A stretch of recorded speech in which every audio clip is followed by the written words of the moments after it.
Well, welcome to Pack 23, Month 2 of the Cigar Professor. As you can see, I am still at the controls and Topher is still MIA. He is having too much fun running around America by himself. I did have a brief communication with him today, and much to my disgust, he is not hitting up the cigar shops enjoying cheap tobacco while he has the opportunity. He has definitely lost the plot. He does not have his priorities straight. But one man who definitely does have his priorities straight, who's been on the show before, it was on last month, and we've got him back again this month, is Stu. Hey, Stu, how are you? Good, thanks. How are you? Not too bad. I am fighting the tail end of a cold. It's been 14 days that I've had it. It started off with a dry, dusty throat. The next day it was raw, sore, could almost not talk. Then it turned into this sort of coldy, sinusy thing, and then it went right down into my chest, and my chest was rattling worse than the cages in a concentration camp. So, well, that's not good at all. Let's see if we can make it a little worse with a couple of cigars. Well, actually, truth be known, I haven't had a cigar since I got sick. So this will be my first cigar in 14 days. Wow. That is something that Professor Omar would know nothing about. Exactly. Speaking of which, he's still nowhere to be found. I don't think he will break his pattern, but as always, he's probably just going to be fashionably late. However, we've got Dan joining us this evening. Hi, Dan. And Aubrey's joined us as well. So welcome, gentlemen, to tonight's show. This pack, we're doing 2 cigars every single month. And this month, the 2 cigars that we're doing are the Liga Privada number 9 Coronet, which is the one with the silver Drew Estate emblem on it. And the other one that we're going to do, which is a first for us, and it's even going to be a first for me because I haven't had a chance to try this cigar out, is the Wise Man Maduro Firecracker. So that will be our second cigar of this evening. And yes, Dan, we don't need Topher. Look, Omar's value for money, you can grow a beard. Let's be honest. When Topher's on the show, the numbers of viewers drop, but when Omar's on the show, the number of viewers does go up. So there are some people that obviously tune in. It's probably just to see him make a mistake of something, or who knows what, or just to see whether he's passed out green from nicotine poisoning or who knows what. But anyway, we'll wait and see. And I don't know who this is, but Stu, they know you, so you're welcome tonight. So the Liga Privada number 9 Coronet. It is a miniature version of the number 9 blend in the Liga Privada series. It is a Brazilian Mata Fina wrapper. Binder. It's a Brazilian Mata Fina binder. It is a US grown Connecticut broadleaf Maduro outer wrapper, and it contains a Honduras and Dominican filler. So a lot of different tobaccos that we're all familiar with, a lot of tobaccos that we've quite enjoyed over the years. And so I think the only thing we can do with this cigar is to cut and light and see where it takes us. You got any smell on yours? I don't know if your snoz is working. My snoz is not the best, but I can't really pick anything much. But it has got a slight, pleasant, almost barnyard smell that I'm sort of picking up there. I can't pick anything up. It's been sitting in the humidor just like that. The very, very loose straw, so I'm probably going to have to make sure I can control my breathing on this one. Yeah. So, but you know what? I'd rather a loose straw and have to control my breathing than a plug cigar and not being able to smoke it. Didn't we have one of them the other day? Oh, mate, look, I was very blessed to be down working in Melbourne for a week and a half, and I managed to catch up with you in person. We had a few cigars over a couple of occasions, and, mate, I think I must have pulled out of every damn cigar that was supposed to be given to Topher. I tell you what, the two of us over 2 occasions of meeting up. I think we went through 4 or 5 cigars, and I think I only had one of the 5 that actually smoked decent. Yeah, The rest and I that was fighting with. after giving up on one of them. Mm. That's pretty good on the light up. Ooh. Seems quite sweet from what I can pick up on the smoke initially.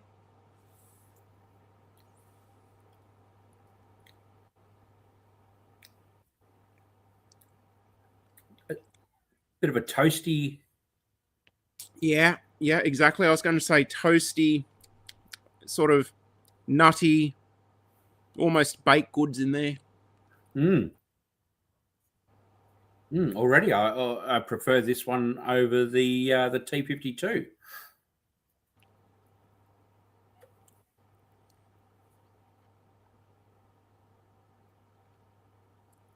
Almost might be a little bit of a dark, unsweetened brownie note on the retro as well. But my sense of taste and smell is not the best. So actually, I see that Dan's joined us tonight. So Dan will probably be able to pick up on my tasting notes if I'm correct. I think he studies you very well.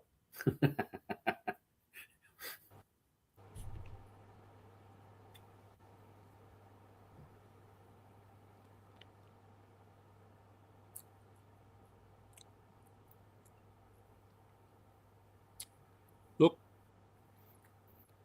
we knew it was going to happen eventually, and I can see someone entering the backstage area at the moment. So no one on the screen yet, but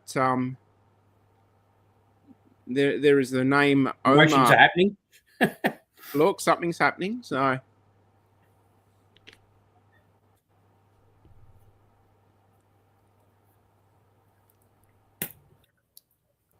I've actually got a little bit of a split between the cap and the band on mine.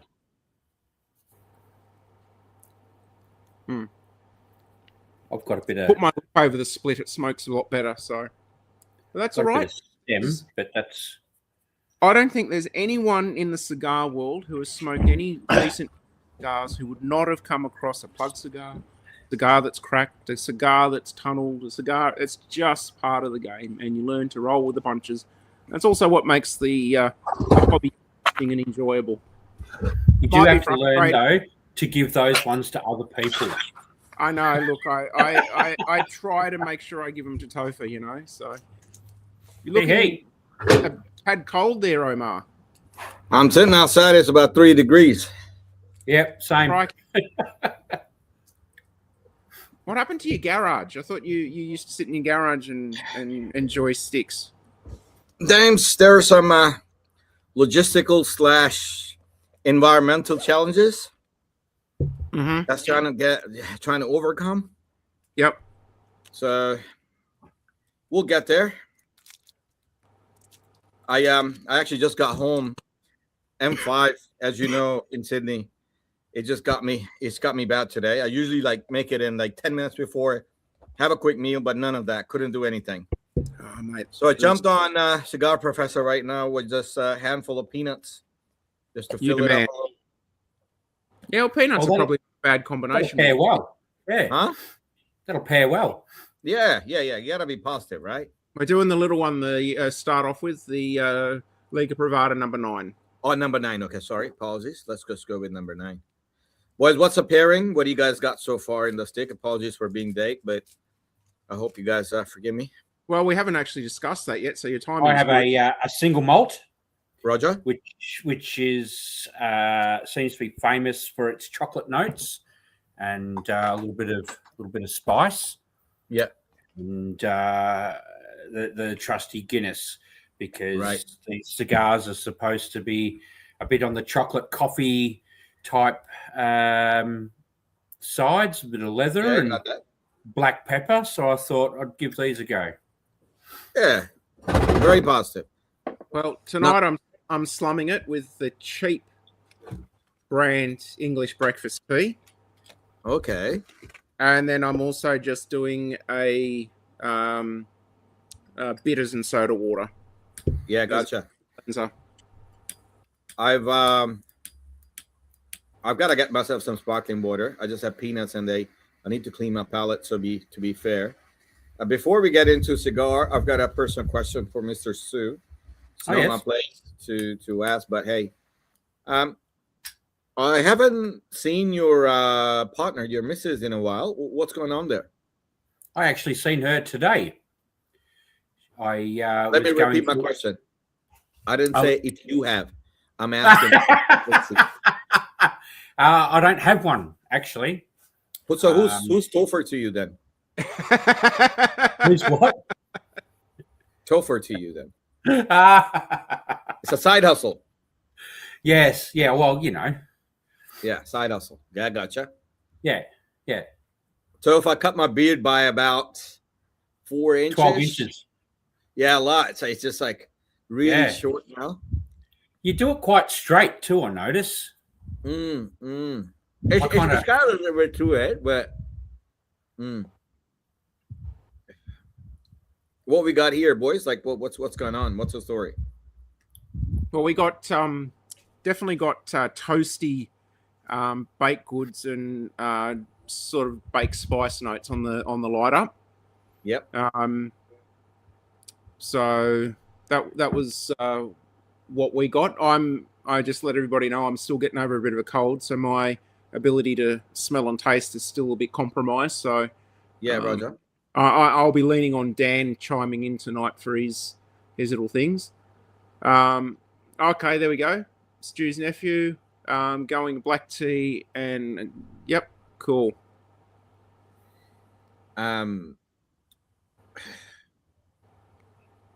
Look. Yeah. Look, this is revelations here. Look, we have got hot off the press. Dan actually told us that Tim is Stu's missus, not Topher. That's because we fight and argue. Well, that's a commonality. But look, you did say that Topher was his side hustle, so it might be his mistress. Yeah, side hustle. That's it. Yeah. So, at least Tim can grow a beard. Well, it wouldn't suit him. It's a man thing. Look, this is very toasty, like a bakery toasty. Yeah, that's what I thought. Yeah, all the way so far. On the retro early on, probably not so much now, but at the start of the cigar, I was getting almost like a dry, unsweetened baked chocolate brownie on the retro, sort of that baked, sort of deep, earthy, chocolatey sort of note there. Yeah, Roger. And it's got a light sweetness to it too, by the way.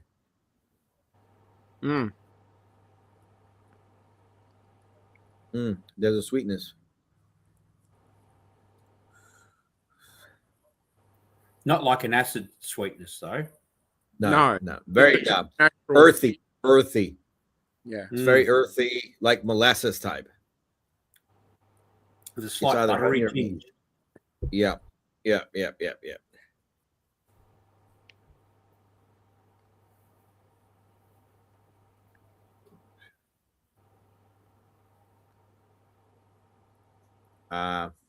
Daniel is talking about some chocolate. I can't find my Professor Damo chocolate, so I've got that instead. That's still amazing that you can find that 100%. Hard to find.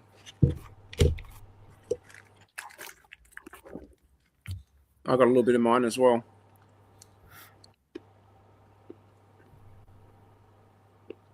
Actually, I noticed something this last week. All the supermarkets like to, be in cahoots with pricing wars. So they put Lindt on special. Yeah. All the Lindt chocolate was marked down in all the supermarkets this last couple of weeks, except for the 90, the 95, and the 100. Yep. All the rest was marked down, but the 3 that I'd actually buy, not marked down. Oh man, it's the same with this one. This is like nearly $10, where the others were down to $4. $10. Yeah, that's a robbery. That's bullshit. And this is only, it's half the size. The 100% is half the size of the 70. Yeah, I hear you, man. That's it's kind of no good.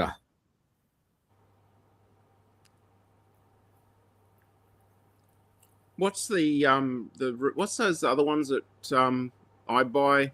Omar, the Ultra Eco, is it? Ultra Eco. We haven't. It's a new one. It's got a really fancy name. It's right on the tip of my tongue. It's absolutely beautiful. What's his name? But they do one that's like the absolute blackout, which is 100% though, isn't it? That was Ultra Eco. That was Ultra Eco blackout. Yeah, that was blackout. That was Ultra Eco. We haven't done it in a while. What's their damage on a bar these days? They're not much different to what the shit that you buy in the supermarket. It's not much different. It's like $9 or something, which is not much more, or if not the same. Yep. Yeah.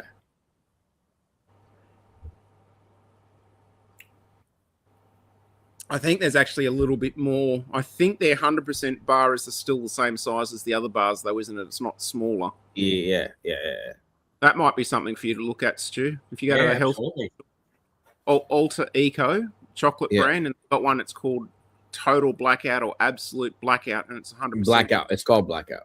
They do a 95, they do a 90, 85. They've got a whole lot of it. So much better. So much better. The name's good. Yeah, name's good. Quality's good. It's not bad at all. The ash holds well, being a short fill. Yeah, it does. Mine dropped, but that was also when I put it down in the ashtray. It dropped, so I probably bumped it. Little bit florally on the retro, and a little bit of pepper, white pepper there. Not a lot, just a hint. I'm just getting a little bit of that pepper sensation. Yeah. Actually, yeah, I find it to be a bit lighter than the black pepper. More like either allspice or white pepper. It's very faint. Yeah, very faint. Unless because I had peanuts and that kind of layers your palate a little bit. Were they salted? Nah, no salted. Just straight. You know the one thing I've noticed about you, Omar? Yeah. It was for quite some time.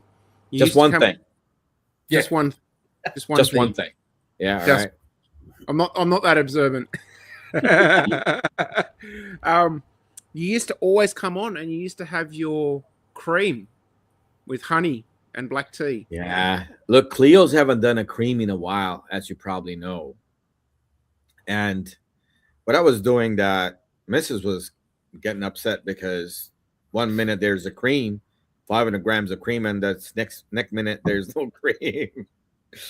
So unless you want to cater for that. Speaking of, when we light up the next cigar, I might get myself a little cream and black tea, man.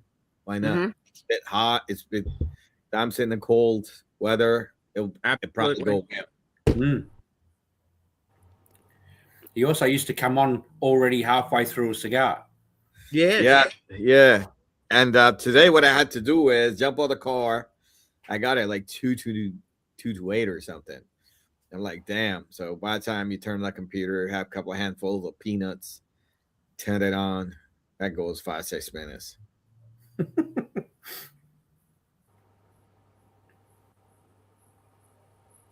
So what happened to your side hustles too? Like, is she around, or is she getting touched up by someone else? Are you jealous? Like, I don't know what's going on.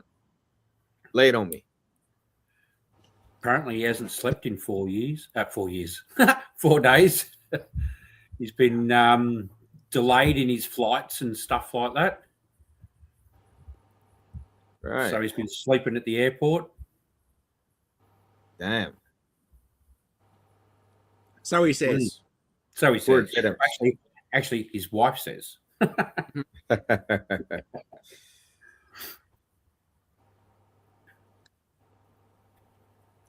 think he's coming home on Wednesday. I'm actually shooting up there tomorrow. I've got to do a bit of work around the place.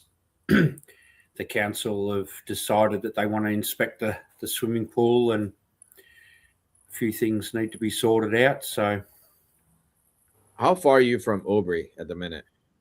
it's getting closer to about 3.5 hours with roadworks. Really? Hmm. That's a decent hike. Especially if you go up and back in one day, which I won't be. I'll be up there for a few days. Yeah, Roger. Talk about a decent hike. I find out in the next week whether I've got to do a delivery run, drive 8 boxes of fireworks that are coming into Sydney, and I've got to deliver them to Townsville. Damn. So That's some serious business there. that is, it's Make sure you can join your dots on your logbook. Well, I won't be driving a HR. I'm hoping I won't be, so that will be to my advantage. But I got a friend that's daughter was going to uni at Townsville, and they were living at Port Macquarie. And he said Port Macquarie to Townsville's 31 hours driving, and I know my place to his place is 5 hours driving, so I make that a 36-hour drive, not including stops. Well, there's a week's work. Damn. Get up there, drop the stuff off, turn around and drive home again. The brand we were talking about, Dames, was Benito. Okay. Yep. Very good. Have they got good. 100% in that? I think you got a 95% of 90, but it's so good.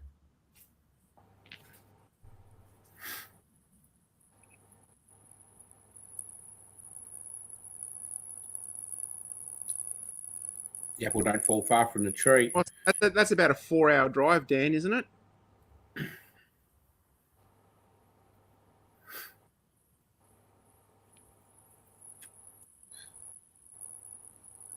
Yeah, probably be close to it at least. How's Well, I know David's not joining us tonight because he's on a Oh, cruise. that's my next question. Yeah, he's on a cruise around the northern Australia, I believe, around the top end. Okay. they have Wi-Fi? They have 5G. He could have jumped in. Well, look, this is true. This is true. That can't be that bad. Like, David, seriously.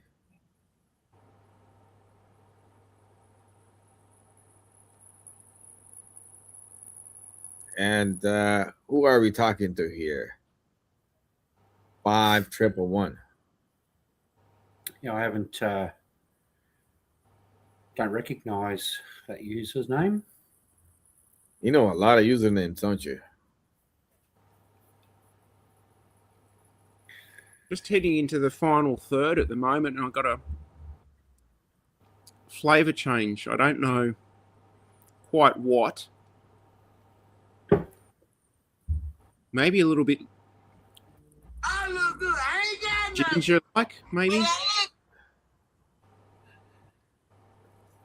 Omar's bored. He's watching YouTube. Nah, I've got my phone ringing and my business partner. 1 second, boys.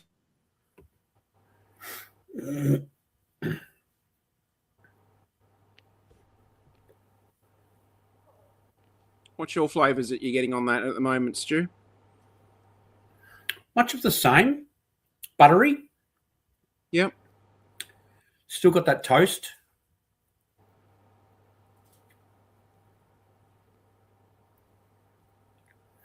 No pepper.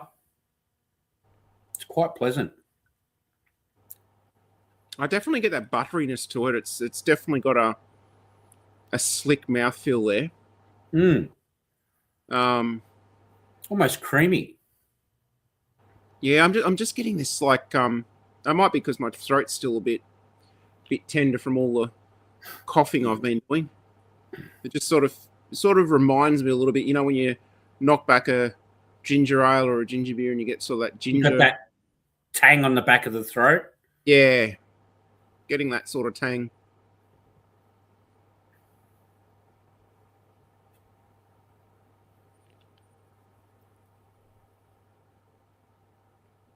Oh, here we go. I tell you who does know more about those ones would be Omar, because I'm pretty certain he has smoked both of those. I don't think I've done the 858 sun grown. I've done the double Chateau sun grown. I haven't had a bad Fuente cigar. Actually, I've had a few of the Fuente Opus X Lost Cities. I do like them. Some people find them a little bit too monotonal for their liking, but for me, it's always a great smoke. I think it's a very expensive smoke for what it is. I think there's definitely other Fuente cigars and other brands of cigars that give you a equally as good smoke for a lot less money. But if ever have the opportunity to have an Opus X Lost City, I've never said no to it, put it that way.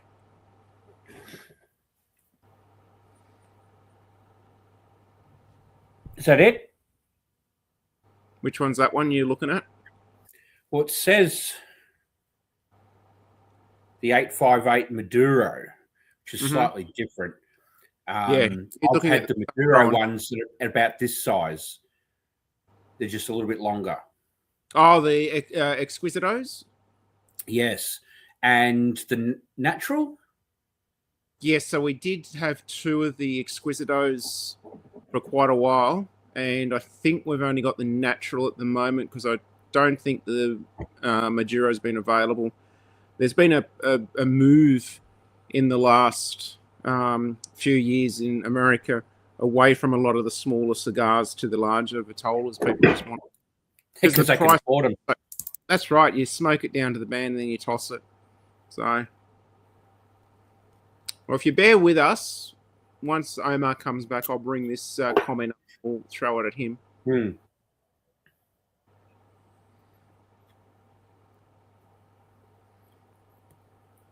Oops, my ash dropped again all over my lap. Did a Topher. Yeah, I ashed mine so as I could relight it. But hasn't changed the flavour. I'm quite happy with this over the T52. The larger ones that I've got, which we had in a previous pack. Yep. They need to be treated with care. I probably won't smoke any more of them until the warmer months because I had to go through, and I think out of the 5, I think I had 3 of them. I had to go and glue them all up. They were starting to split. And I had one the other day, and it was okay, but it still wanted to sort of split and carry on, especially towards the end. So, but I quite like this actually.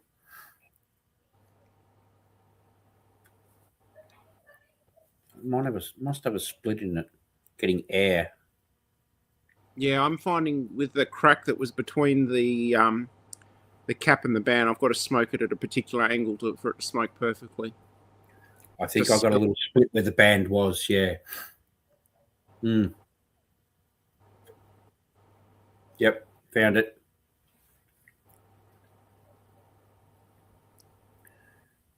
But I'd rate it. Just trying to get the angle right again.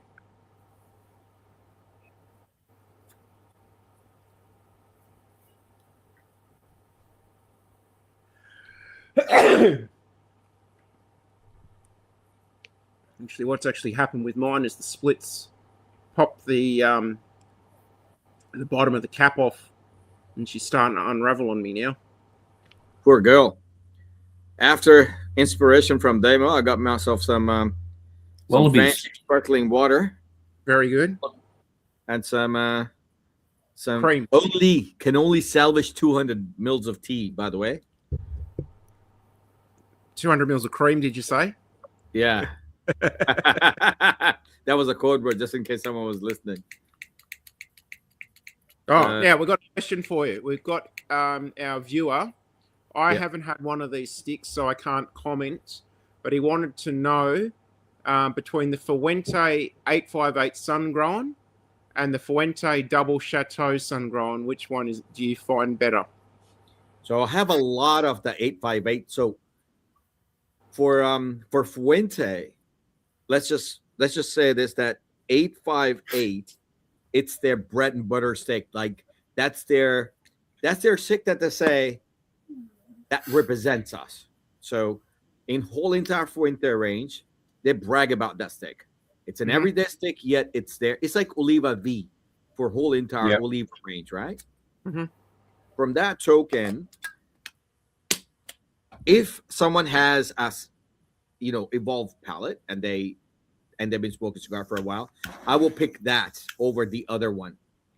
Okay. Cheto, I don't know how you pronounce it. Different pronunciation, different. I mean, Latin Americans have pronounced it differently, and some people slightly pronounce it more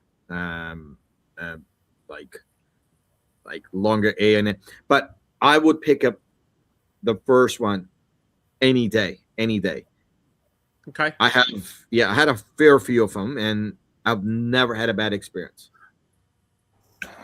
I can't smoke this anymore because don't know if you can see it's exploded at the smoke rushing out the side. So, but What happened there? I got no idea. Maybe I was doing what you were doing and slobbering over the cigar too much. So, our friends, 5111, 858. It's an absolute beautiful stick, and that's a bragging rights stick for Fuente family. So, would you choose that one over that double Chateau? Yeah, Chateau. Yeah. I've had the Chateau, and I found that was an all right stick, but I hadn't had the other one in the Sun-Grown. I've had the 858 in a Candela. I've had the 858 in a Maduro, and I think Stuart gave me an 858 Maduro, and I've also had the 858 in a Connecticut. Yeah. Well, 858, the standard 858 is their bragging stick. Yep. Yes, you had that when we were having cigars with Ralph Babette. You started out with a Villager, and then you just wanted another little one to sort of, finish off that round. And I had the Maduro. Yep. So, yeah. Omar, you've got a fan. I gotta just ask as the person that they gotta introduce themselves, give us some intro,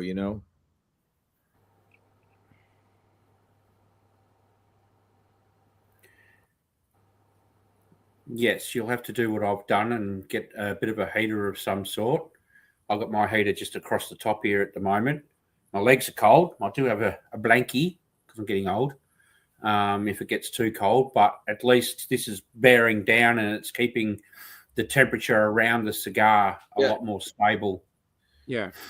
That's what you want, don't you? Killer with cigars is the shock of the temperature change from where they've been sitting, stored and accustomed to, into the environment that you're going into. And the same can be true with going into extremely hot, humid weather. I have had cigars in Queensland in hot, humid weather. And the same thing happens. You've got your cigars in your hotel room, nice, 21 degrees, air conditioned, beautiful. They're being kept nice. You go outside onto the balcony, and it's like 37, 38 degrees, and it's like 80, 90% humidity, and the cigar just goes and swells up, and you're fighting the little bugger to have a decent smoke. But once they become acclimatized, I was a few years ago working for 3 weeks in Northern Territory, about a couple of hours out of Darwin. And after being up there for about 4 or 5 days, and all my cigars that were in my rucksack got acclimatized to the 40-degree weather, because it was we were basically, it was day after day. The temperature was between 38 and 44 for about 10 days straight. Once they acclimatized to that weather, they were smoking a lot better. So how would you bring a cigar from one extreme to the other and allow it to acclimatize without having that abrupt damage happen? Do you just like bring the humidor out into that environment? Do you I have a travel.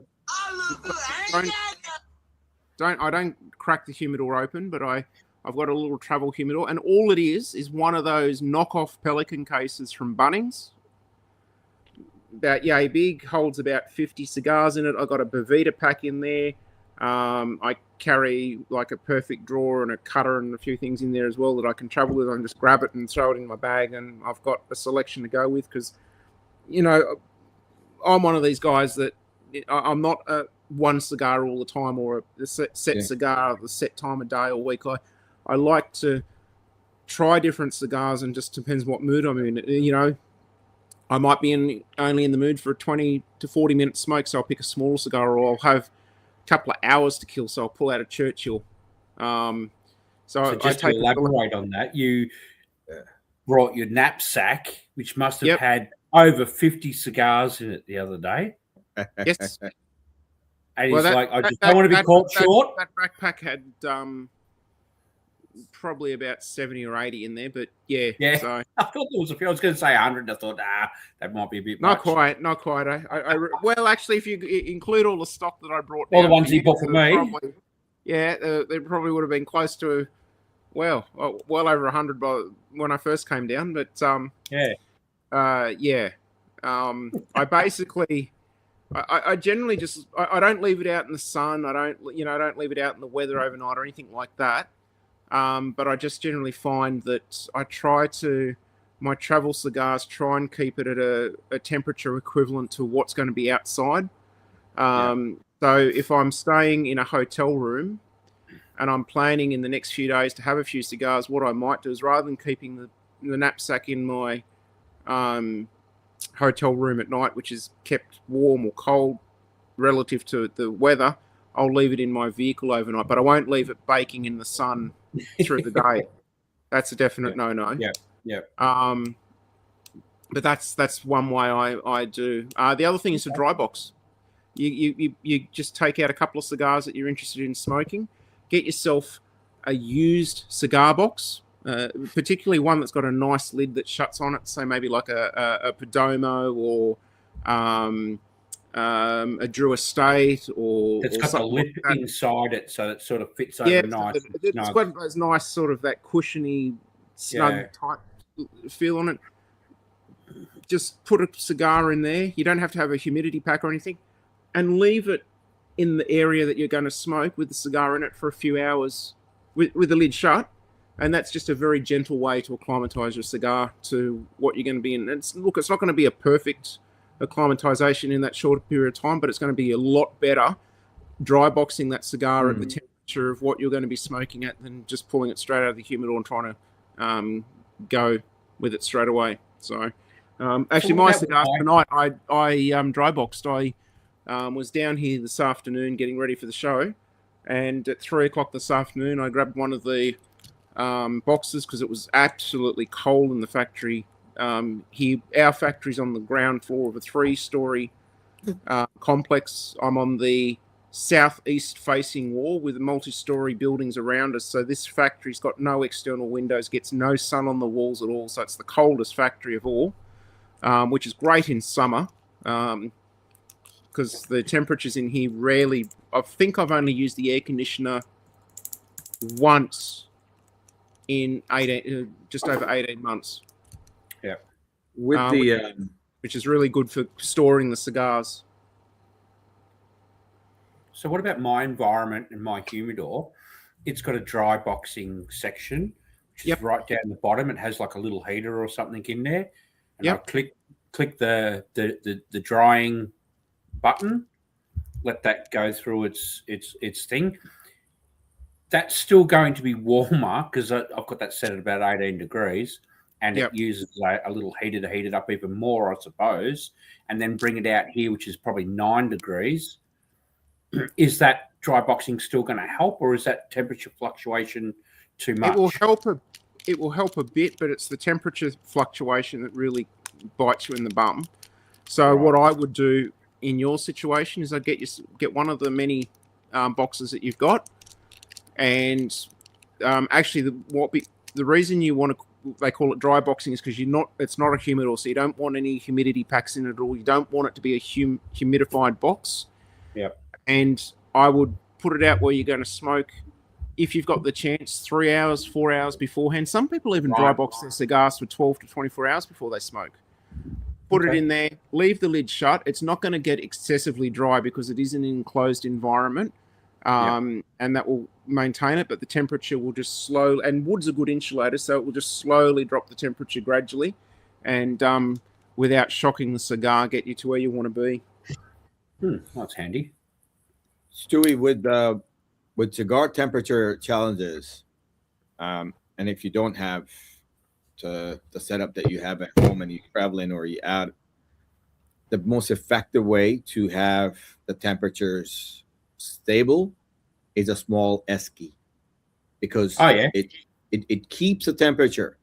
So what I've done, and because I got to travel with my cigars, right, and I need a bunch of them.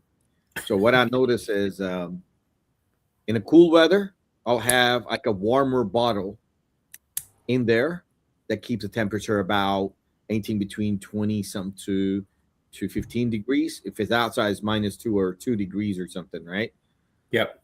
And if it's super hot, you're looking at 35, 40 degrees, but it does happen in a car and sitting there. I would just put something frozen in there, like a icy thing in there, and that also keeps the temperature, because and it's the cheapest way. Even if you have a foam box, those styrofoam boxes, that could do the same thing. You put your humidor thing in there, whatever, or your Tupperware, whatever you may have, and boom, off you go. Yep. Very, very good way of doing it. I've got also a friend, 511. They made a very interesting point. They said the sun-grown is only a limited release, which is true. It is this limited release, but the difference between the sun-grown and the standard is very little.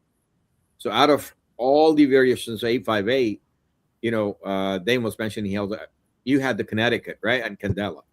Yep. The sun-grown and the standard has very limited thing, and Fuente does marketing really well. Fuente, with their from Opus X to everything else, and I know some people rate it to be a very, very good cigar, and I don't mind it, but I think Fuente, they do a little bit of marketing. This standard, I couldn't pick for my life the difference between that and the sun-grown. It's slightly different leaf, but the composition is very different, little difference. Yep. I couldn't pick it, to be frank. What was that green one that we've got?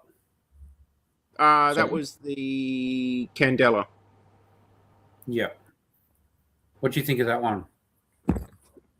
I thought they were a bit green when I got mine, so I've let them age more in there for a bit longer. I always find Candelas, I like to sit on them for 6 to 12 months, and then they're just right. Minimum. They always release the Candelas very soon after rolling so that they maintain that green chlorophyll color, which will slightly with time, but the whole purpose of those cigars is that it's got a green wrapper. But if you let them age, they'll get a much smoother, mellow creaminess to them. Can you remember when I got that? Off the top of my head, no, I can't.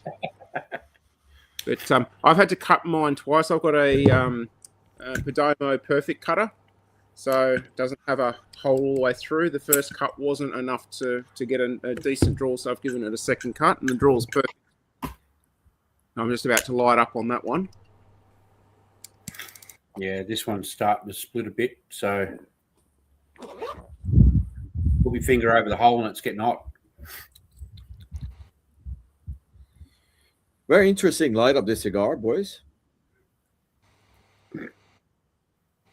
very similar to what we had before just then, a minute ago. But this one has like some form of earthiness in the back palate.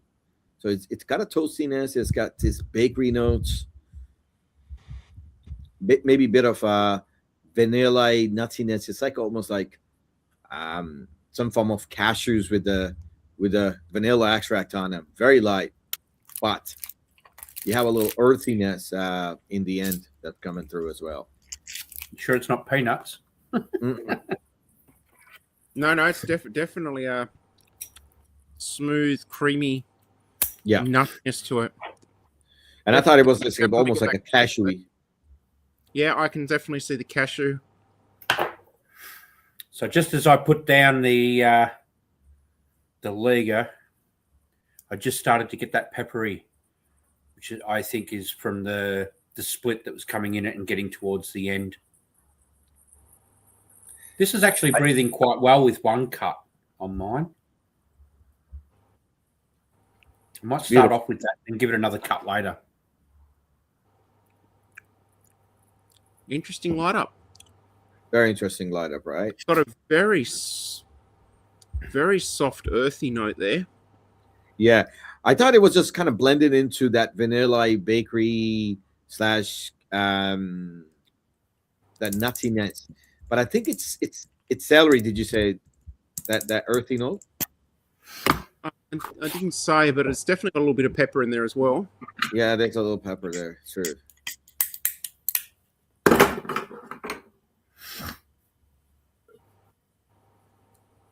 I noticed too, unlike the last firecracker we had, this one's actually got the wick on the inside of the wrapper. Correct. Yeah.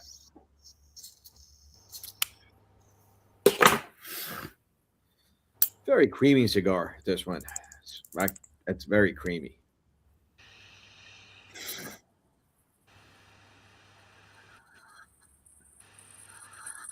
Just giving mine a little touch up. Didn't quite get one edge of it lit. Get it now before it gets too far away on me.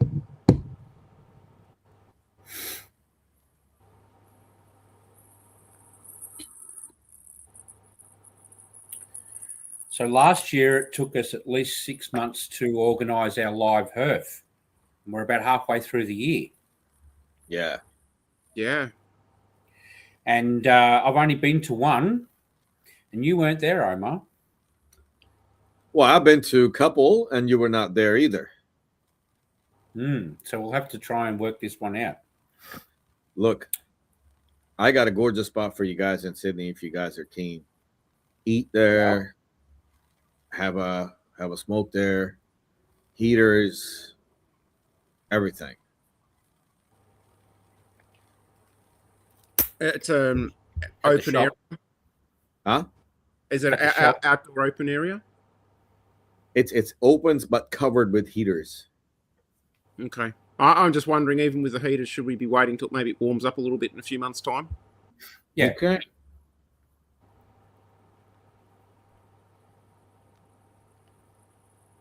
I'm very excited with myself. I haven't got them in my hands yet, but I think I have managed to land a very limited edition cigar. Wow. It's not scheduled to be made on a regular basis, but there was only 1,500 boxes made, and I've landed 4 boxes. 1,500 boxes gone. 1,500 boxes of this one cigar have been made. Yeah. And I've landed 4 boxes of them, and I'm hoping that I can wrangle them into one of our future packs. So you got either a Perdomo or a Steve Saka cigar. No, actually. So not Perdomo or a Steve Saka. Mm-mm. Wow.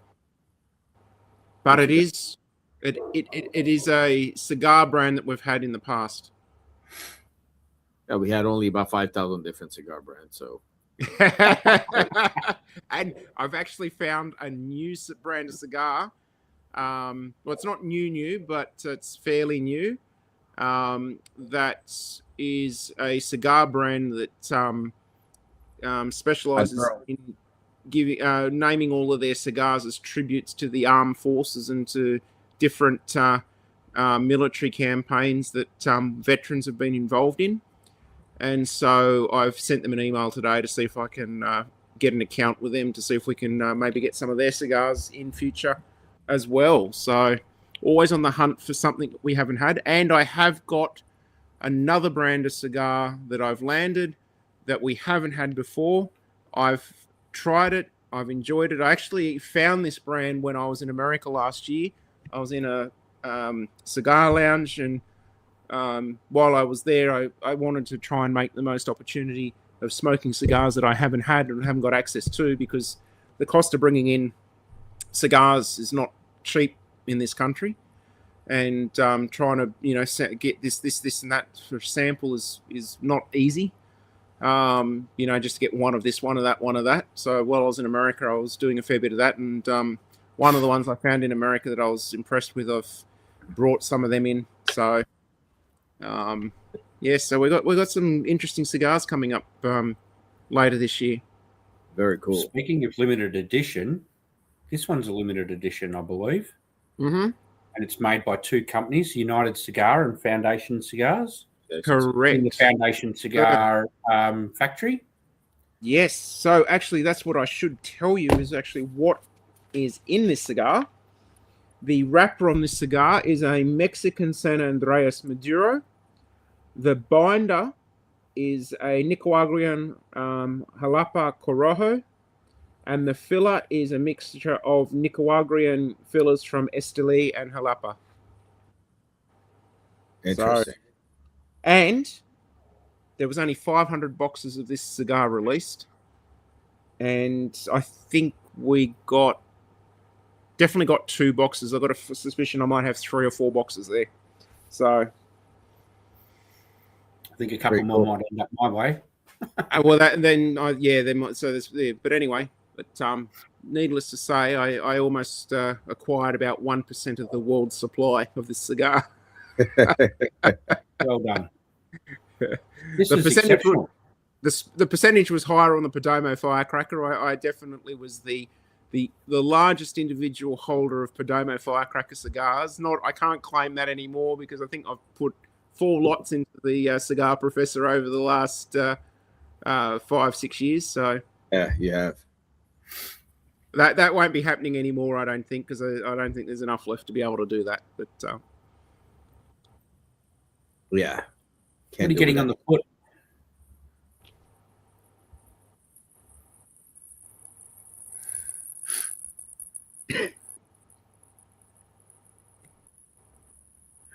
It's very pleasant foot smoke. Very pleasant. Very pleasant. It's almost got like an instant quality to it, hasn't it? Yeah.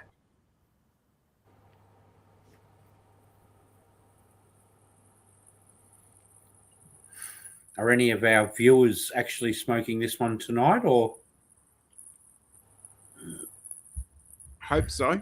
I really do. Great question. How long should you age a box of cigars for?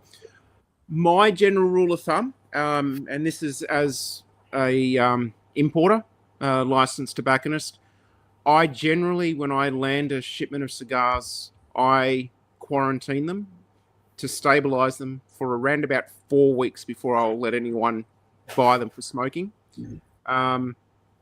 Occasionally I'll light one up probably about a week after I've landed them just to check the batch and make sure that I'm happy with it. But it just depends on how quickly you're getting the cigars into the country. We're probably the only import in Australia that is doing express 3-day air freight from the distributors to me. It costs a lot more in shipping, a hell of a lot more in shipping. But I have learnt the hard way that when you go what they call surface mail or standard freight, they can actually get bumped off one flight in one country and be sitting in a a warehouse, maybe a flight from LA goes to Honolulu first. That plane unloads in Honolulu and goes back to America, and then it could be sitting in Honolulu in hot weather in a non-climate controlled warehouse for a week before it's on the next flight. Then it could fly to, say, Singapore or Hong Kong, and then sit there for another couple of weeks, and then come into here. If you're using the postal system, it's even worse. I have known some of our customers have spoken to me and said, "Oh, what can I do?" And about their cigars, because they've ordered them, they've been shipped, and 6 months later they still don't know where they are and what's happened to them.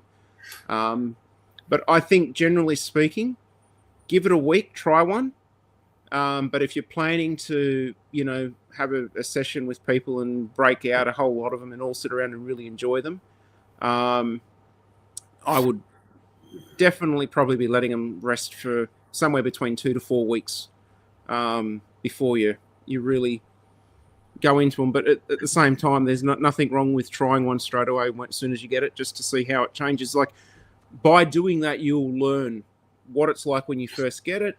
Once it's set and stabilized and acclimatized to your local conditions for a few weeks, and then have another one, you'll actually get a feel for it. And a good way of keeping tabs on that is if you keep a journal, little cigar diary, write down your notes on what it was like, and then that way you can go back and reflect on what that last time you had it was like, and how much better it is now, what's different, what you liked, what you didn't like, things like that.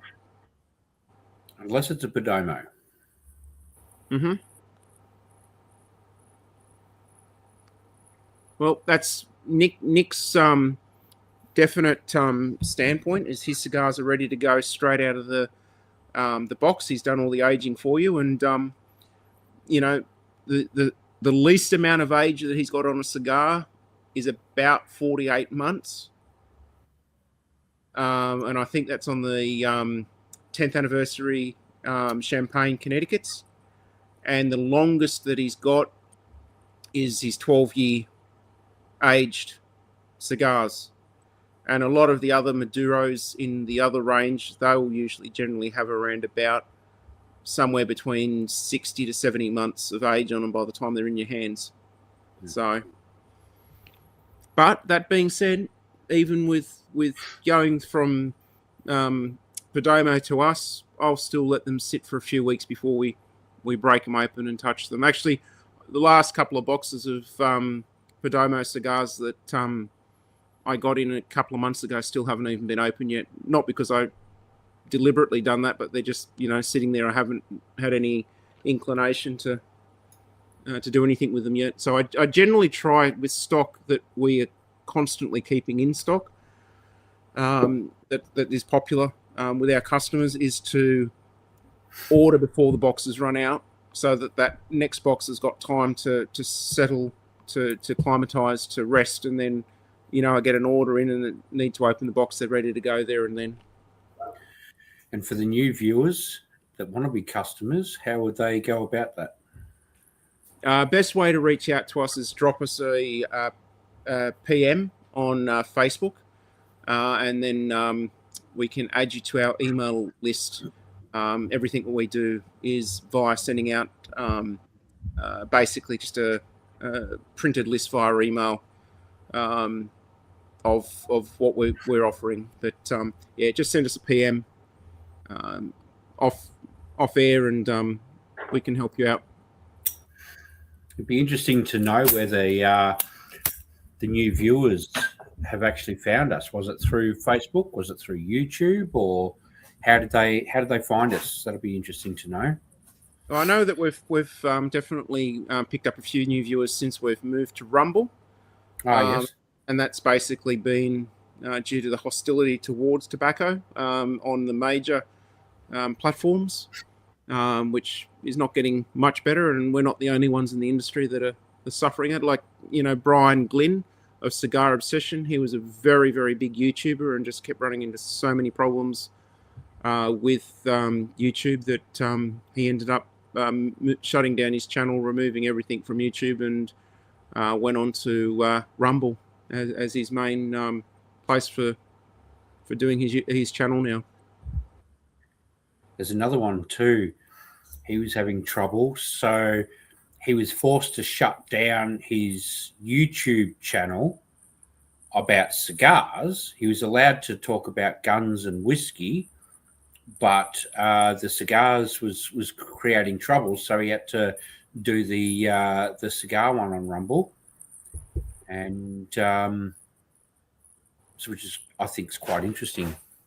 We're allowed to talk about guns and and whiskey, but not tobacco. Yeah, Stu, tobacco is probably one of the most hated thing these days. Mm. You can have a drink and you get drunk and whatever. You can hit someone and shoot someone. It's all right. Stab someone or whatever. No problem. Look, 80% of I'm not against people drinking because I think it's a right. It's your personal right to do what you wanted to do, right?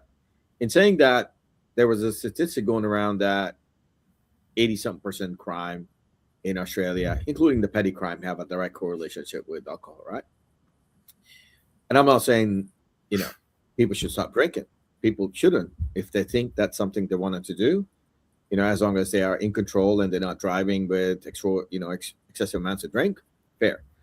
But you compare that with tobacco, you almost impossible to have a harm to anyone. It is allegedly self-harm, but even that, you can self-harm yourself with anything. You can harm yourself. You could, whatever. You can have 25 Panadols in a time and you are in the emergency. You have to go to emergency, right? But you can talk about Panadol, for example. There's no problems with that. Yeah. And I find that very intriguing, interesting, and somewhat contradictory to you getting a lot of tax off tobacco, right? But you cannot talk about tobacco. What is it? Yeah. Like, it's very intriguing, but yeah. There's an interesting flavor note in this cigar that I haven't been able to pick yet. I cut mine the second time, and I'm getting a lot better smoke production out of it. But this cigar has had an array of flavors, more than what I think we've experienced in some of the others that we've had in the packs over time. Definitely complex cigar. It's definitely a complex cigar. I'd say it's a coffee note that I'm probably picking up in this cigar.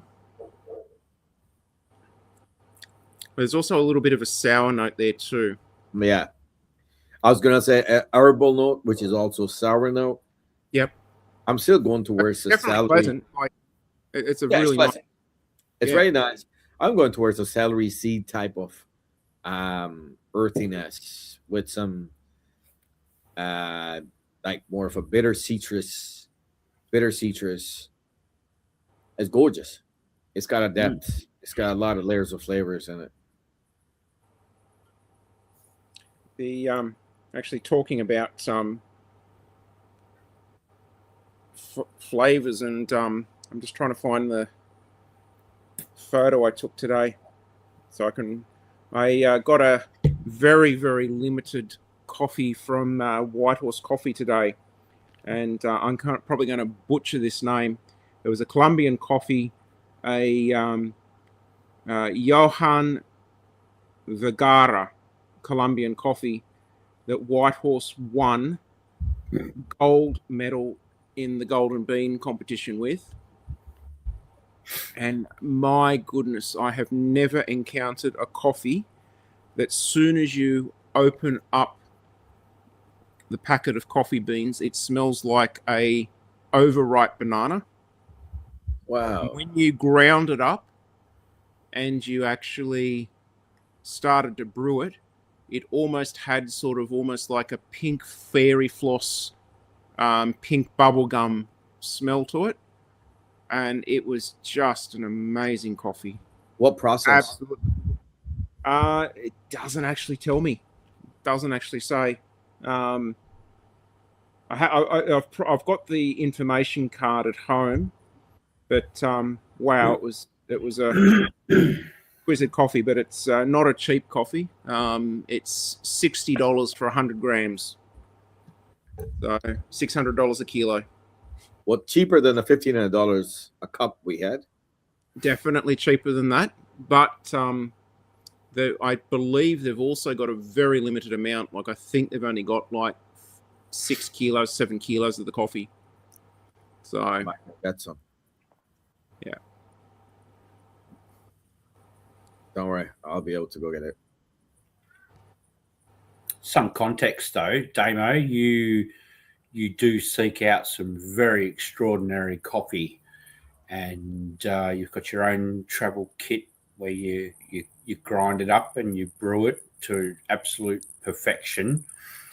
And some of the coffees of yours that I have tasted that you've got from your roasters have been very extraordinary. So this sounds amazing. Oh, look, it was insane. They announced it was being released today. So I went to their store to buy it, and the people in the staff said, we know nothing about it. So I went down to their, they've got a cafe at the front, but out the back is where their factory and the roastery is. They hadn't even bagged it up yet. So I was probably standing about 5 meters away, and they opened the container. And I kid you not, from 5 meters away, I was like, wow, this smells like hot banana bread. Wow. It was insane. I was like, wow, is that the coffee? And they're like, yeah. Like, come and have a smell. So I walked over, and it was just like, truly mind-blowing coffee. I've never encountered a coffee with an aroma that pungent and that intense before.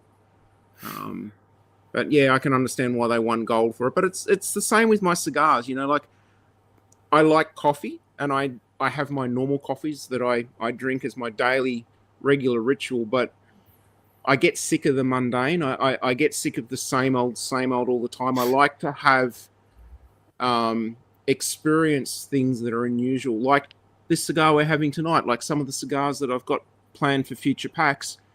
I like to get hold of cigars that are not the normal run-of-the-mill cigars and share the love with other people so that they get to experience these things as well. It helps develop your palate. It helps you to appreciate the diversity of what's out there on the market. Yeah. But it also helps you to learn and appreciate the mundane coffee as well, if I call it that, or the cigars. Not that they're bad, but it gives you sort of like a broader palette of flavors and tastes and notes and understanding that you can call upon, that when you're trying to learn and describe and share other more normal coffees with people. And I think that's one of the best things that you can do, whether it be cigars, be coffee, whiskey. You guys, whiskey, whatever it is, within your capacity, diversify what you experience. I mean, I don't generally have a lot of other things that I do hobby wise. I don't have any expensive hobbies like fishing where you're just throwing away money in the water hoping to catch tiddlers, or have a boat that's, you know, you're forking out thousands of dollars every week to do it, or things like that. I don't drink, so you know, the money that people would normally spend on fishing and a boat and booze, I just funnel into cigars and coffee, and it's not an everyday occurrence that I'm buying expensive coffees like that. It's, you know, probably 3-4 times a year, but I also really appreciate those 3 or 4 times a year that I get to have those fantastic cigars and fantastic coffee, and Omar gets to enjoy them with me too. Oh yeah, I've witnessed that. I think Dave and I have had some great experiences with both coffees and cigars, and you know, that coffee we had the other day, it was almost like drinking pop puree, or whatever they call it. It was very amazing. Floral, wasn't it? Yeah, so I was working for the last 4 weeks. I was on tour with the Disney on Ice production, and one of the guys on that tour was friends with another guy back in America who's a bit of a coffee fanatic and knows that Australia is renowned globally as one of the go-to places for high-end coffees for really good quality roasting, and they know that Australians have a very, very high benchmark just in the general population of what they expect from a cup of coffee. And so he asked his friend, when you get to Australia, can you sort out some good coffee for me? And because the guy I was working with liked coffee but wasn't a fanatic, he wasn't sure what to get, so I was talking with him, and I said, look, leave it with me. And so that coffee that you got to enjoy with me was one of the coffees that I hunted down. Right. I was really looking for some of the really, show-stopping extraordinary at the time, so that I could, cryovac pack them up for him and give them to him so he could cart them back to America and share them with his American friend. So I think you got a question in there too about whether or not you tripolated or look, we've got one joining in from China. So I am amazed that how far this show is actually getting coverage. So look, thank you for joining, watching the show tonight. Just so you know, it's the last Wednesday of every month that we run this show. So I look forward to you chiming in next month. And not only that, let me know how you went with those cigars that you've bought and how you found them changing over that month. I'd be really interested to see what you've picked up on that. But look, even China is very much like Australia. I have had the privilege of being to China and amazed at the diversity of environment that China has got, from, hot and tropical right down in the south to freezing cold and dry in the north. Yeah. I can imagine that there is, quite a lot of these issues in China too, in trying to keep the cigars, in the optimum condition to be able to enjoy them. But I tell you what, Omar and I had a Chinese-made cigar that a friend of mine, a businessman, was in China, came back and was gifted these cigars and to pass on to me, and we were amazed. Yeah, Chinese grown tobacco, Chinese made cigars. We had this cigar thinking, what's it going to be like? And we were like, wow. Like, China is really, really starting to cut into the cigar industry. And I tell you what, I reckon it'll only be another 5-10 years time, and they'll be knocking out cigars with the best in the world if they keep going at the rate they're going at the moment. Mm. I believe they hold them in very high regard, and I heard that they try and find the best that they can when they're trying to make a business deal. They'll get the investors in there, and one of the best things that they can do is impress them with an outstanding cigar as they talk shop. Yeah. And look, that's something that I absolutely love about the Chinese culture. It's like sitting down on a business deal, closing a business deal, and enjoying a fine cigar and a drink is acceptable business practice. Yeah. Where Australia, no. You could not do a deal. You just imagine that you go into the head office of one of these big multinationals, like, I don't know, say Optus or Combank or something like that. You've just negotiated a couple of $100,000 deal or $1 million deal. They're not pouring you a whiskey and breaking out the cigars to sit down and enjoy, which I think is terrible. It's definitely something that the Chinese have got right there. I reckon that's something we should be doing in this country. But great question about how I brew it. So most of the coffee that I like to drink on a daily basis in all my high-end coffees, always a pour over as a V60.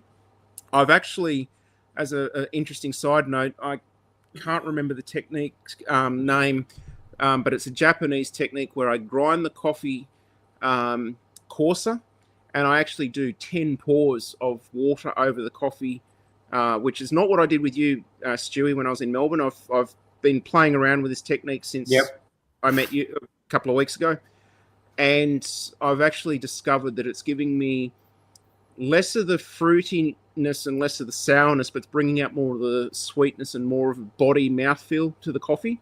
And I think where it makes up covers for the little losses that you make from this technique. So So most of what I'm doing is V60 pour over.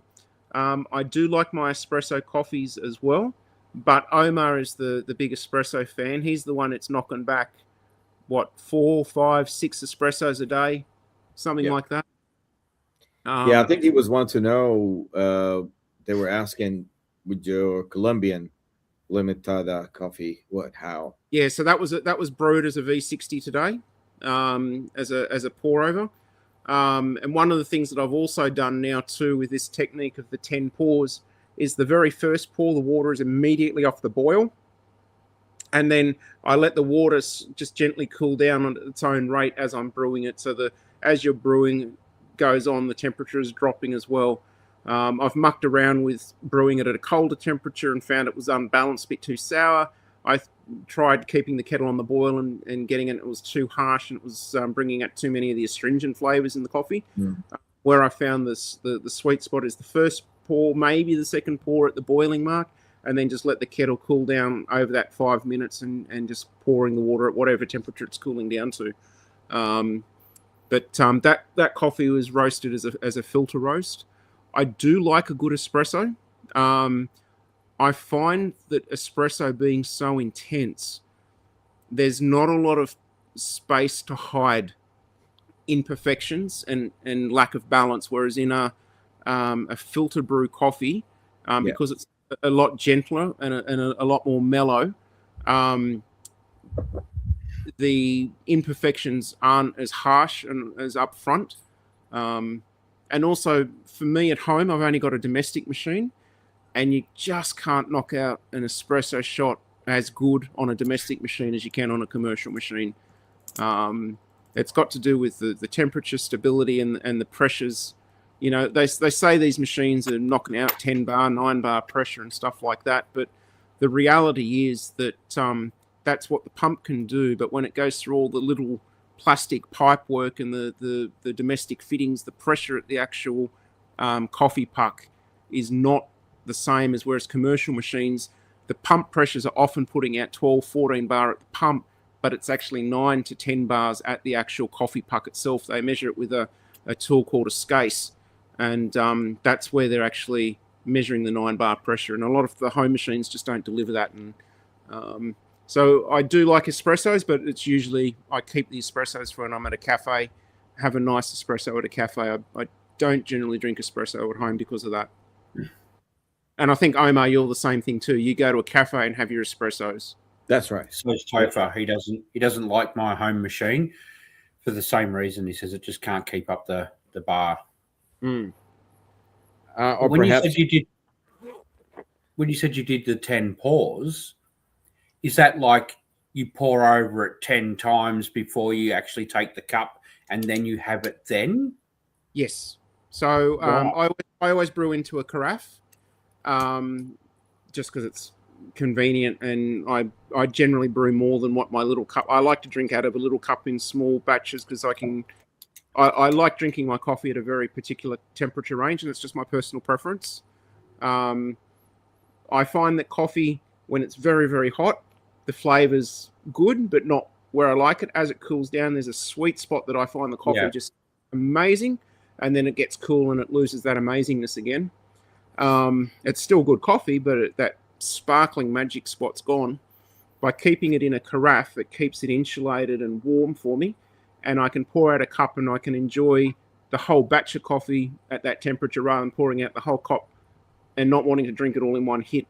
But I tell you what, that being said, the Breville machines that came out at the moment, some of them are getting pretty darn close to knocking out coffees as good as a cafe. A friend of mine bought one, wanted me to go there and set it all up and get it seasoned and dialed in and everything for him. And we pimped it out like it wasn't just factory standard. We changed some of the screens and the baskets and the handle, and I modified the grinder. I pulled the grinder apart and put in a spacer to change the grind settings on it. And even I was shocked at how good the coffee is. So it won't be long before home machines are knocking out coffee. Was it the Oracle? Wasn't the Oracle, but it was one of the ones that actually had the grinder in it, and you sort of grind it, and you pull the handle down to tamp it, put it in the machine. Yeah.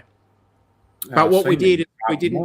we didn't use the tamper. I'd knock it down and use a hand tamper that he bought with it. Okay.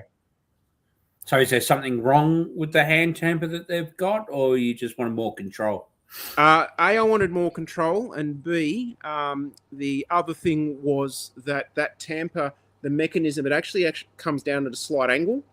It doesn't come down square, and so by actually being able to tamp it that Square. like with the hand, I'm able to get a square.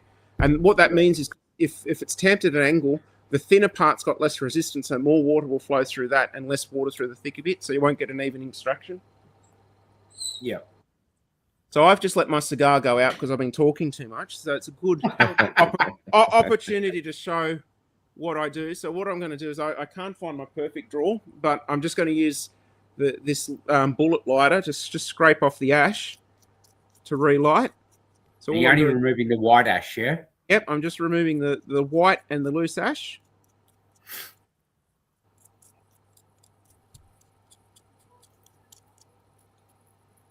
Might as well use the bullet lighter since it's already in my... So well. This is the first firecracker where the wick has stuck. Oh no, mine's just come apart. Just saying that, but yeah, it's the first one where the wick is stuck to the cigar, and we've actually been able to enjoy the process of the wick being there as well. This is a really nice cigar. I'm really enjoying this one. Nice cigar, yeah.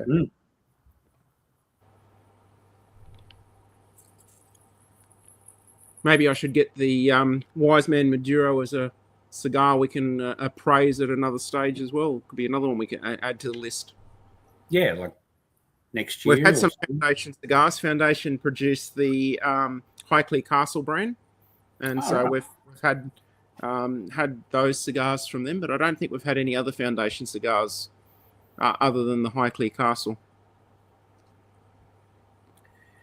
So in past shows, we've discovered that the Wide Churchill has always been very high up in amongst the favourites and stuff. We've had a few new ones since then. Is there any new cigar that would perhaps top that at all, besides Omar's Placencia?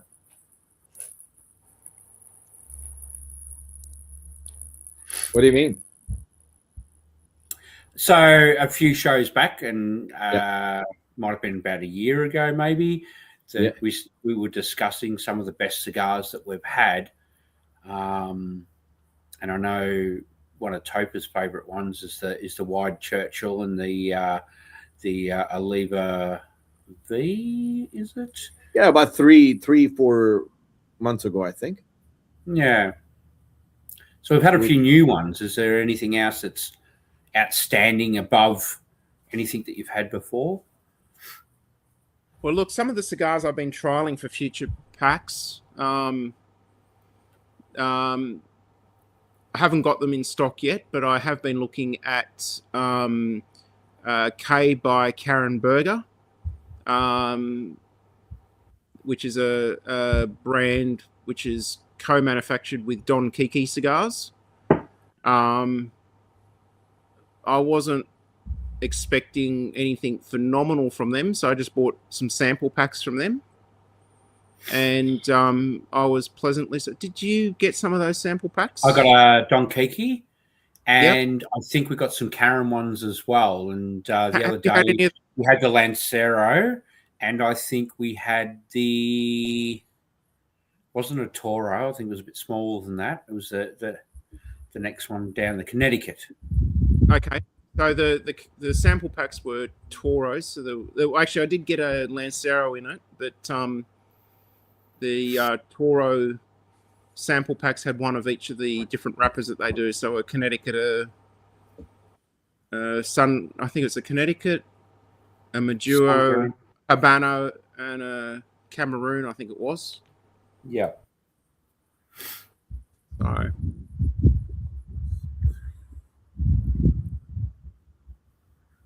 How's your cream, Omar? Gorgeous. Absolutely gorgeous. I agree with Dan's comment that this cigar has definitely got smoother and creamier as it's gone. I thought that was my cream. in the tea. What other flavors are you picking up?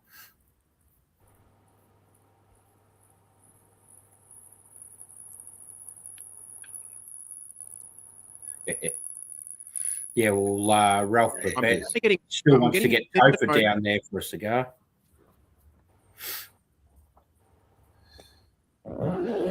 We just got to get all the One Nation people smoking cigars.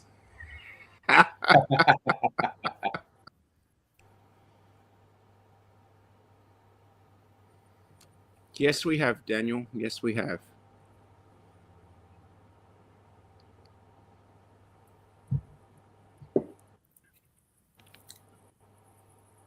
Actually, it's pity that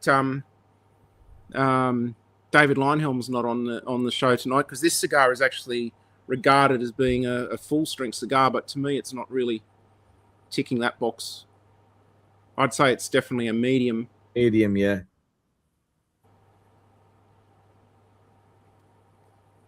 Definitely have a full body. It's got so much flavors coming through. There's a bit of celery in there. Yeah. There's a little bit of a floral note on the retro.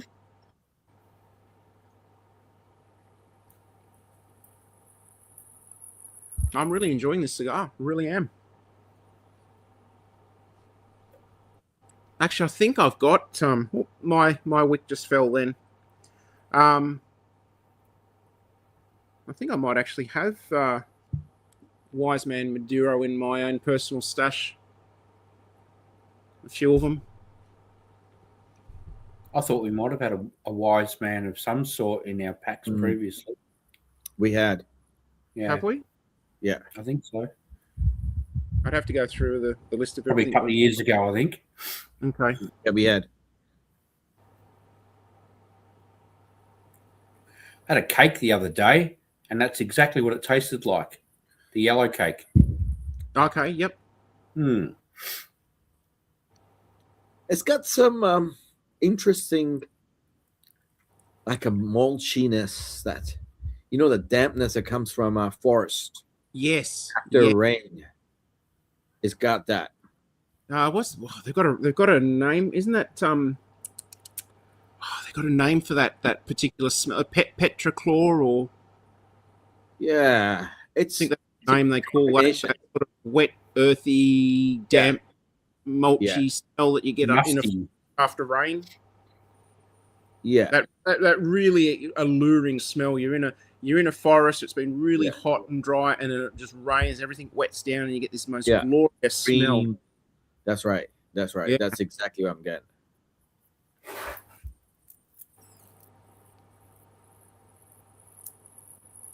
That's my wick done. And it took off the rest of the cap.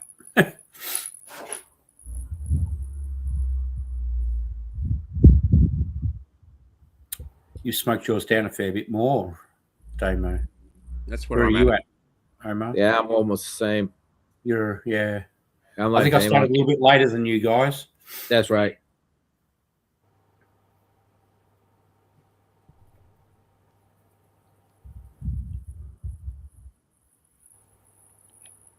Macadamia and cedar. Yeah, there is. I mean, look, we had that cashew note starting on. It's starting on, but now it's gone really that foresty type of smoke. Yep.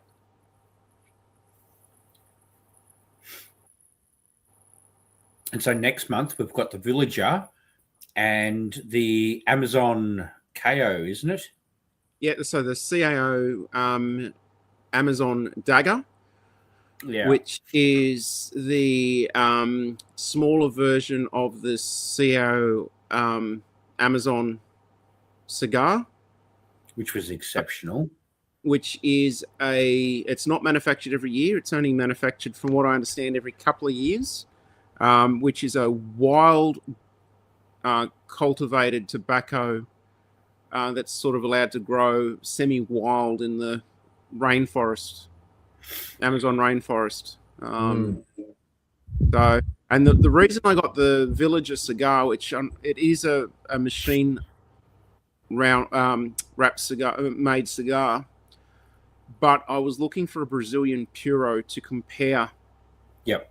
the Amazon, because the Amazon is sort of like a very boutique, special, rare, limited edition type cigar, and I wanted another Brazilian Puro cigar that I could compare to, and that was the only one at the time that I could find on the market that was available. That was a Brazilian Puro, so it just gives us something to compare what Brazilian tobacco, run-of-the-mill Brazilian tobacco, tastes like compared to the high end. So we'll see whether there's any similarities in the tasting notes and what they're like. We did have one of those in a pack, didn't we? It's got the like a plaited tobacco band around it. That was in Chloro? that was one that I gave you when we had cigars together at one point. And I bought one as well, or a couple of them, I think. Yeah. So yeah, I didn't. They're very hard to get. Usually, when they are available, even from the wholesalers, you're limited usually to one box. Occasionally, you might be lucky enough to talk them into selling you two if they got enough stock. Yeah. But they don't. Those daggers, they don't produce many boxes. I think it's only a matter of a few thousand boxes every couple of years that are made. And you think about how many cigar shops are in America, and every cigar shop is wanting to buy a box to put on the shelf. It doesn't take long for the whole. I kid you not. I have been trying to buy the Amazon Basin cigar for the Cigar Professor since 21, 22. Wow. And every time they come up for sale, I put my order in, and a couple of times I've managed to put my order in and they get back to me and say, "Oh, sorry, we've sold out." It's crazy. They are good though. Oh, mine's starting to split.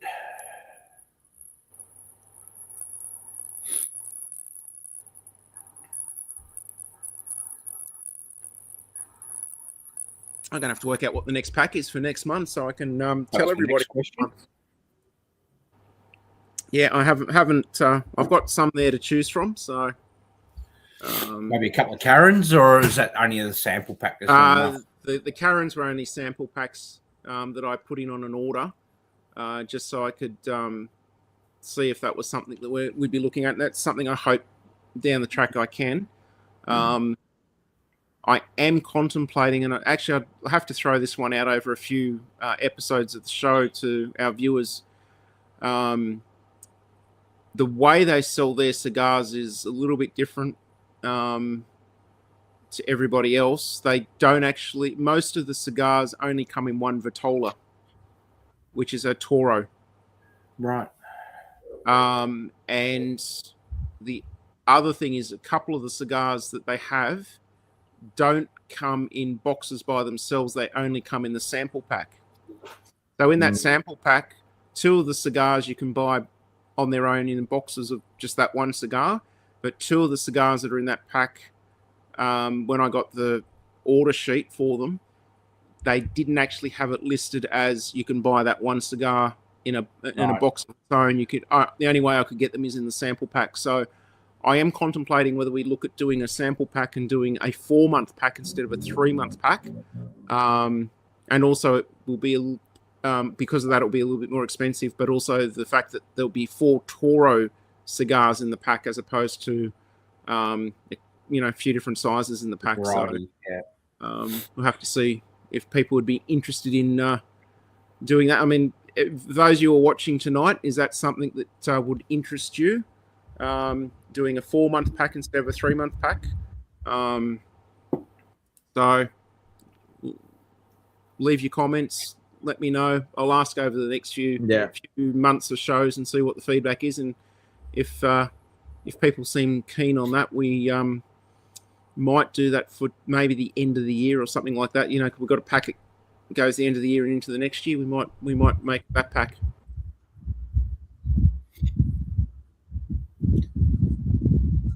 How's the final third or the end of the cigar?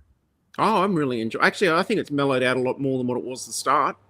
I was because normally with a cigar, it ramps up towards the end. I'm actually finding a little bit of the opposite. It's mellowed out and smoothed out, and has actually become more pleasant as the smoke goes on. My wrapper's got a bit of a split in it. I don't know if you can sort of see that. Oh yeah. So it's starting to get a little peppery.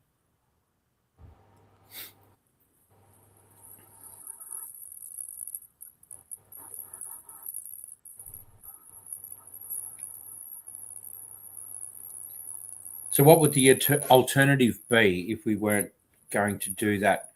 Something new, something else that we've got? If we didn't do that, then what I would probably look at doing is just getting the 1 or 2 cigars that I can buy, just the boxes of that. And if that's the case, the only one that they do in different vitolas is the Connecticut. All the others are just one vitola per wrapper. So maybe I look at getting one of the different, like a Robusto or Lancero in the Connecticut, and then some other cigars to make up the pack. So, is there something out there that the viewers would be interested in trying? That'd be interesting.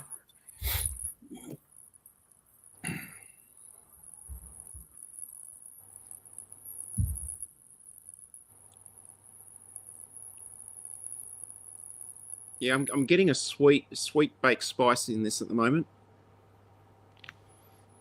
with cedar.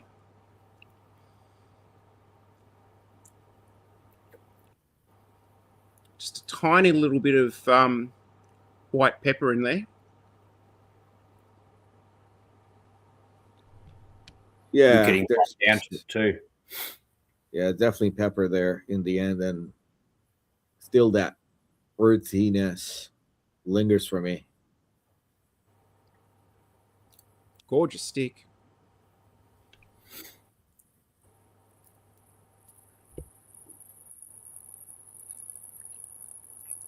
Actually, I had this stick in with my travel humidor. I've usually got a small number of sticks that I'm either in the upcoming in the pack or ones that I'm appraising for future packs.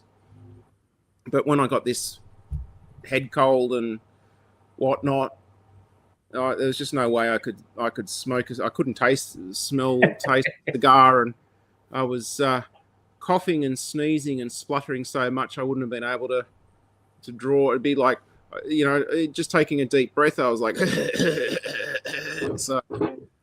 We have been sitting next to an ice rink for the last 4 weeks or so, haven't you? Oh, look, the main thing is like the tickets. Like I'm sitting right on the front row of the side of the ice, and the front row tickets are over $200 a ticket. And you got a mum and dad and 2 kids come. There's like $800. Yep. Or actually, I think the VIP Platinum front row tickets are $268. I think they were in Sydney. So you're talking $1,000 the parents are paid, and the kids get sick a few days before coming. The parents aren't going to lose $1,000 in tickets. They're just going to wrap the kids up and bring them along sick. And there's kids that are snotty nosed and sputtering and coughing, and it's just inevitable, unfortunately. And I hadn't picked it up yet, but then I noticed a few of the crew there's crew that aren't near the crowd and crew that are with the crowd, and I noticed that the other crew that were in and around the crowd was starting to sniffle and cough and whatnot, and I was like, oh, I wonder if I'm going to get it or not. And then next thing I knew, I came down with it. So,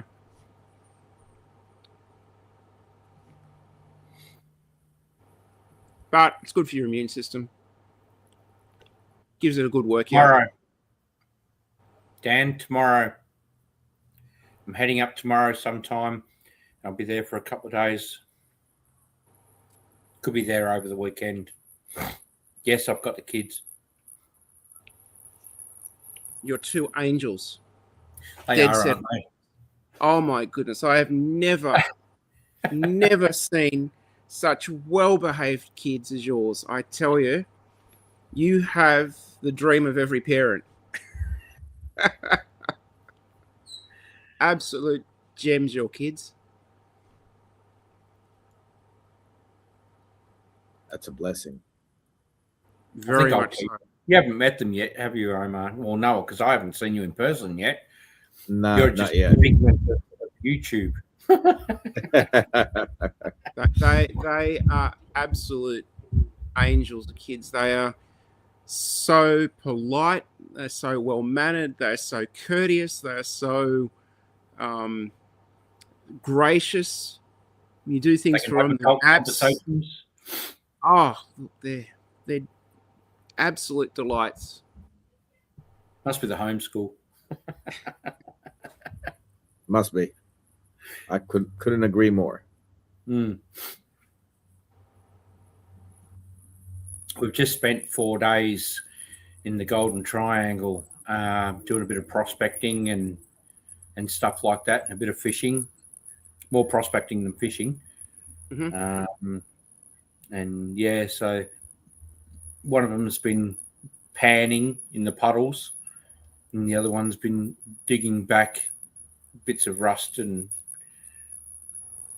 ring pulls and stuff like that, which they found interesting. They found the old ring pull that we used to get on our beer and Coke cans and stuff like that, and that was educational. Mm. I remember the old Red Bull cans. You haven't got chocolate, have you, Omar? Nah, not today, man. But I tell you what, I'm really enjoying that cigar. Mm. This is a I really just nice. like it.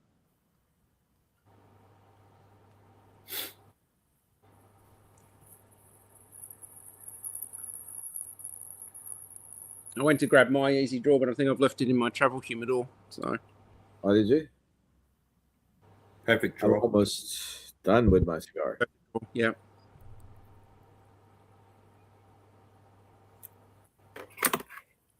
Great smoke production. Do you still have any of these if viewers are after any? Yes, we do. Great tool. Just for those that don't know. Oh, I don't know where the camera is. There we go. A little spiky bits on the end. If things are a little bit tight, you can sort of stick it up the ginger of the cigar if it's a little bit tight sometimes. Yeah. Open up the interesting center thing of it and allow it to draw better. The interesting thing about that tool was it was designed by a dentist. Really? And he based it on dental tools. And so there are a lot of ones on the market, but this one's actually been designed with a cutting edge on the barbs. So the idea is that you actually put it in a certain distance and twist it, and then pull it out, and then put it in a little bit further, twist it and pull it out. And it's actually designed to cut and macerate the stems that are blocking onto it. And it's actually got backward hooks on it, like what's on a fishing hook, so that when you pull it out, it actually drags it out. Whereas a lot of other ones on the market are just sort of ridges. I've tried some other cheap ones on the market, and they do an all right job, but nothing beats the perfect draw, which has been patented. So true. So it is. They'll pull the stem out the center of it. Yeah, it's definitely the best one on the market that I found. That's why we stock it. Mm.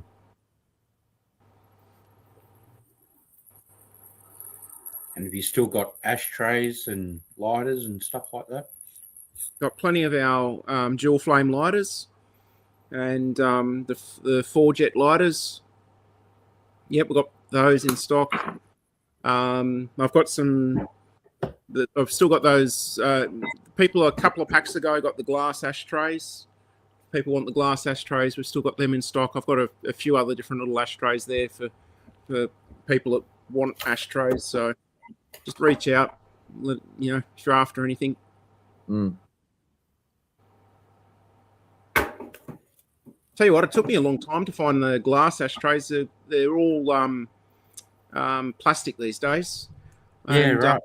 I don't have a problem with the plastic ones when they're in a solid color, but the clear ones, when you let the ash drop in, it'll let your cigar burn out. That discolors the clear. You get that sort of yellowy browning of the clear. Yeah. And I wanted glass, and I wanted glass in that same size because I got a Cohiba branded one here. And that was the size and shape that I wanted. You know, just the right size that you can have your own personal ashtray wherever you're sitting. You know, take your own ashtray with you, and you know, or you have a few of them when you've got mates over. Instead of trying to have one in the center of the room and everyone's dropping their ash before they get to the main ashtray, they can have one of their own next to them. And unless you're smoking with Topher, he puts it all on his lap. That's right. That's why you don't let him smoke inside with you.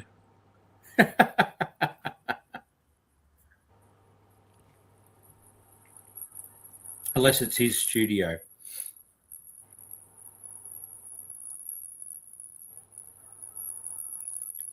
I can't find mine. I took it up to Topher's and I've never seen it since. So those wooden ashtrays, I went back to the same company that made them for me. Wanted to get some more made because I only got, I don't know, about 30, 40 of them made. Yeah.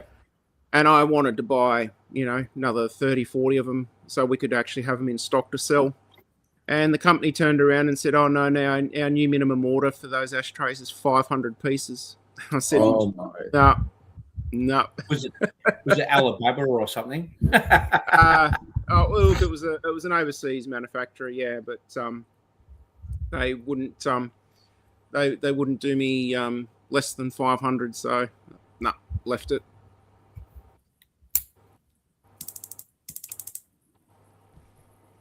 We actually gave away every single one of those ashtrays that I bought in that pack. Oh, right, yeah. So some people actually came back and bought because they were like a free gift with that particular pack that came out. Yeah. We had a few people come back and buy extra packs to get the cigars and the ashtrays as well. Yeah. So.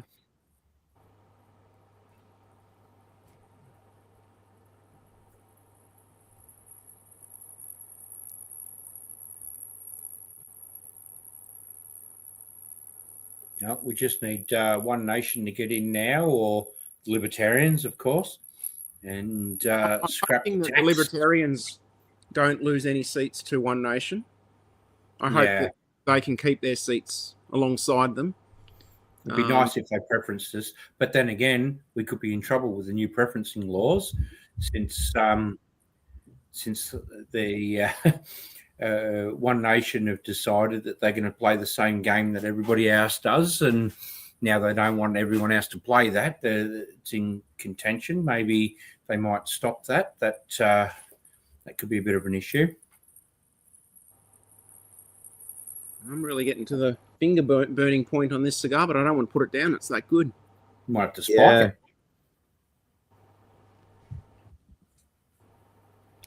Yeah, I don't have my perfect.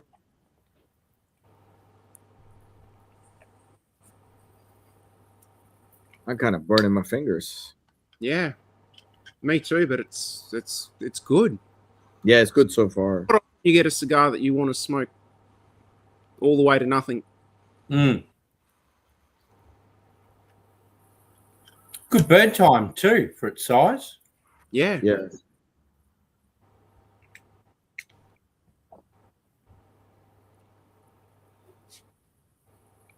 Well, all these wonderful things Topher's missed out on. I know. Although you said he will be back next week, so we'll probably have him on the show next month. If he's not busy having on someone. Actually, he was on a Zoom call with Pat Mesiti tonight, I believe. Tonight, yeah, it's 7:30, I think it was. Yeah. 6. I got a message on my phone at 6 from Pat telling me to, you know, just a generic message. Yeah. Everybody get on. So. Yeah, I sent Topher a message, but so rude he didn't get back to me.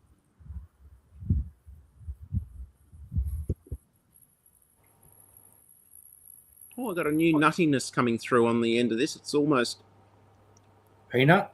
I know that's Omar. Actually, funny you should say that. Yes.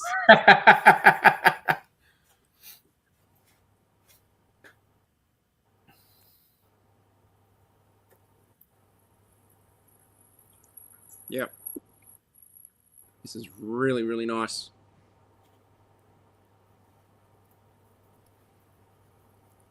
So a friend from China, what's he smoking at the moment? Is it one of ours or is it this one? No, I would say he'd have. Hopefully, he's enjoying something of his own over there. It'd be considerably cheaper than buying from us, Australia. That's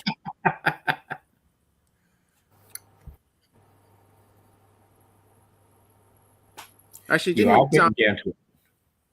I think Pauline or Malcolm Roberts said if they were to get in at the next election, they will cut the tobacco tax by 60% or something.